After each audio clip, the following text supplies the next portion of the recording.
Now blepharitis. So what is blepharitis? Blepharitis is the acute or is the subacute or chronic infection of the lid margin. As in the hardulium we discussed it, hardulium was the infectious acute suppurative infectious nodule of the lid margin. But the blepharitis is the main difference between the hardulium and blepharitis is that blepharitis is the subacute or chronic infection of the lid margin. And in blepharitis there will be no nodule and there will be other symptoms, but there will be no bump or nodule.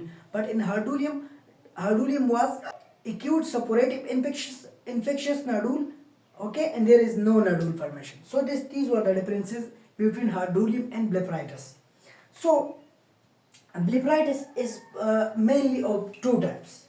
We have the interior blepharitis, okay, interior and interior blepharitis and posterior blepharitis, okay, posterior blepharitis, okay. So the interior blepharitis, it is again like the hardulium internum. It is the infections of the lash follicle and its associated gland of Zeiss and mold. As I have told you that the main difference between the hardulium and blepharitis is that the hardulium is the acute suppurative infectious nodule, but in the blepharitis there is the subacute or chronic infection and there is no nodule formation, or there is no bump or nodule, okay. So again, interior blepharitis is actually the infectious, it is the subacute and chronic infection of the lash follicle and its associated gland of Zeiss and mold. But interior blepharitis is further of two types. That is the infective, okay, infective or ulcerative blepharitis, okay, and squamous or seborrheic blepharitis, okay, or seborrheic blepharitis, okay. So what is the infective or ulcerative blepharitis? If there is the infectious in this lash follicle and its associated glands, it will be called infective or ulcerative blepharitis. Infective or ulcerative blepharitis, it is caused mainly by Staphylococcus aureus, Staph aureus, and Staphylococcus epidermidis, okay, epidermidis, Staph epidermidis, okay. So these are the etiologies. How the patient will present? The patient will present with itching, irritation, photophobia, and lacrimation.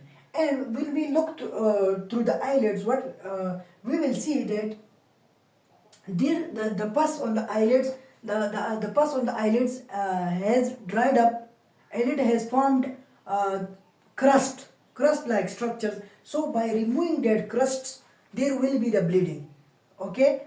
And when the infection is severe, the eyelashes may be matted together. So there will be the formation of crust. The pus will dry up and it will form crust, and if we remove the crust, it will cause bleeding.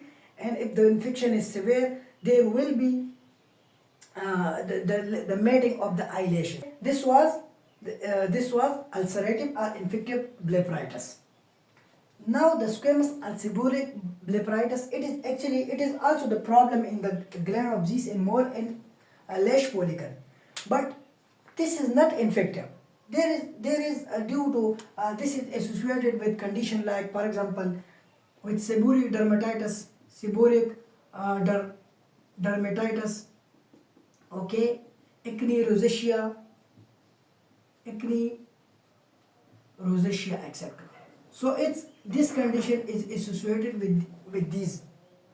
Now what will happen, that these seborrheic dermatitis, acne rosacea, or atopic dermatitis, these condition atopic dermatitis, they will cause the dysfunction of the gland of Zeiss and mold, which secreted oily secretion, okay. So when this condition cause the dysfunction of these glands will secrete the oily products extensively.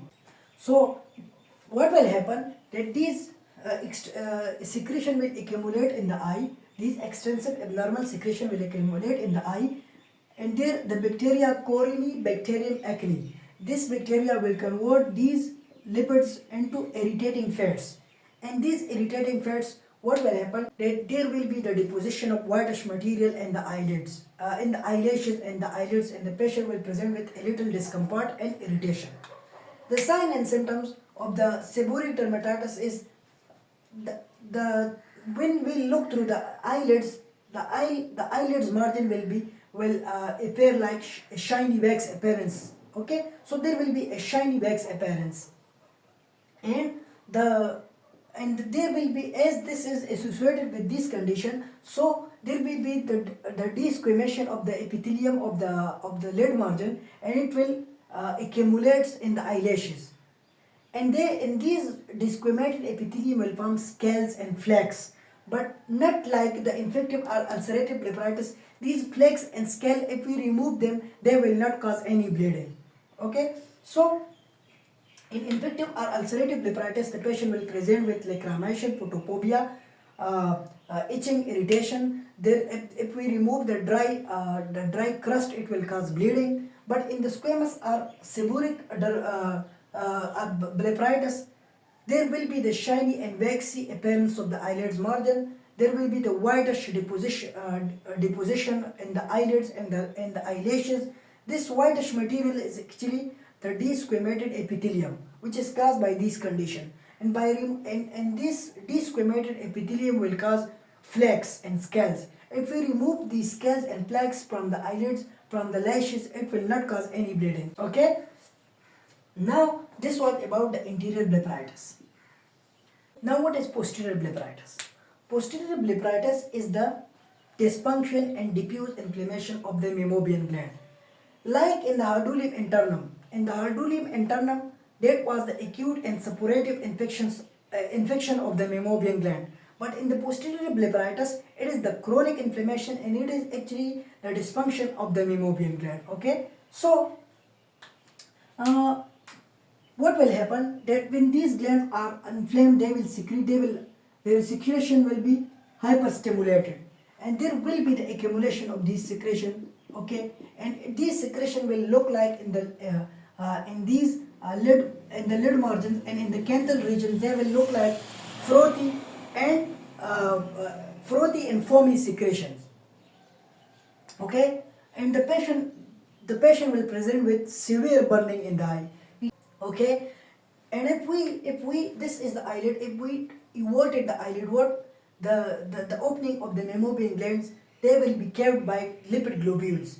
So as the secretion is hyperstimulated, so the lipid will form lipid globules, and they will cap the opening of the meibomian gland. So the patient will present with severe burning in the eye, and if we evert the eyelid, the opening of the meibomian gland will be kept by lipid globules. So this was about the posterior blepharitis.